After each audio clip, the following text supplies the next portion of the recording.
নীতি আয়োগৰ স্বাস্থ্য সূচকাংকত অসমে কিমানতম স্থান লাভ কৰিছে? 12তম স্থান অসমে লাভ কৰিছে। ভাৰতৰ নতুন উপৰাষ্ট্ৰীয় সুৰক্ষা উপদেষ্টা হিচাপে কাক নিযুক্তি দিয়া হৈছে? বিক্ৰম মিছৰিক নিযুক্তি দিয়া হৈছে। তাৰপিছত কোৱেশ্যনটো, শিশুৰ সাহিত্যৰ বাবে বড়ো ভাষাৰ সাহিত্য একাডেমী বঁটা 2021ত কোনে লাভ কৰিছে? এইটো লাভ কৰিছে ৰত্নেশ্বৰ নাৰ্জাৰীয়ে সাহিত্য একাডেমী বঁটা। 2021 চনৰ স্পাম কলৰ দ্বাৰা কোনখন দেশ আটাইতকৈ বেছি প্ৰভাৱিত হৈছে? এইটো হৈছে ব্ৰাজিল। শেহতীয়াকৈ কেন্দ্ৰীয় গৃহমন্ত্ৰী অমিত শ্বাহে কোনখন ৰাজ্য বা কেন্দ্ৰশাসিত অঞ্চলত ভাৰত দৰ্শন পাৰ্ক উদ্বোধন কৰিছে? এইটো হৈছে দিল্লী। অসম সাহিত্য একাডেমী যুৱ বঁটা 2021ত কোনে লাভ কৰিছে? অভিজিত বৰা।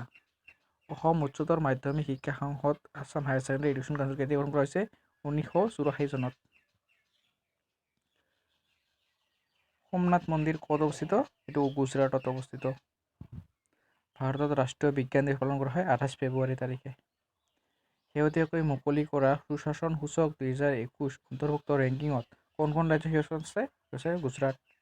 সাহিত্যৰ বাবে অসম সাহিত্য একাডেমী বঁটা 2021 কোনে লাভ কৰিছে? মৃণাল কলিতা। গোপীনাথৰ থান কোনখন জিলাত অৱস্থিত? বঙাইগাঁও জিলাত। আকাশীগংগা জলপ্ৰপাত কোনখন জিলাত আছে? হোজাই জিলাত। শিৱদৌল কিমান চনত স্থাপন কৰা হৈছিল? 1734 চনত। কোন মহাকাশ সংস্থাই জেমছ ৱেব স্পেচ নামৰ পৃথিৱীৰ সৰ্ববৃহৎ টেলিস্কোপ উৎক্ষেপণ কৰিছে? ইছৰো। ভাৰতত অৱস্থিত ইছৰো। সুভাষ চন্দ্ৰ বসুৰ অন্তিম বাক্যটো কি আছিল? মই এতিয়া শুব বিচাৰোঁ। অসমৰ প্ৰথমগৰাকী মহিলা আৰক্ষী মহাপৰিচাৰক কোন হৈছে? ভায়লেট বৰুৱা। গোপেশ্বৰ দেৱালয় ক'ত অৱস্থিত? গোপেশ্বৰ দেৱালয় তেজপুৰত অৱস্থিত।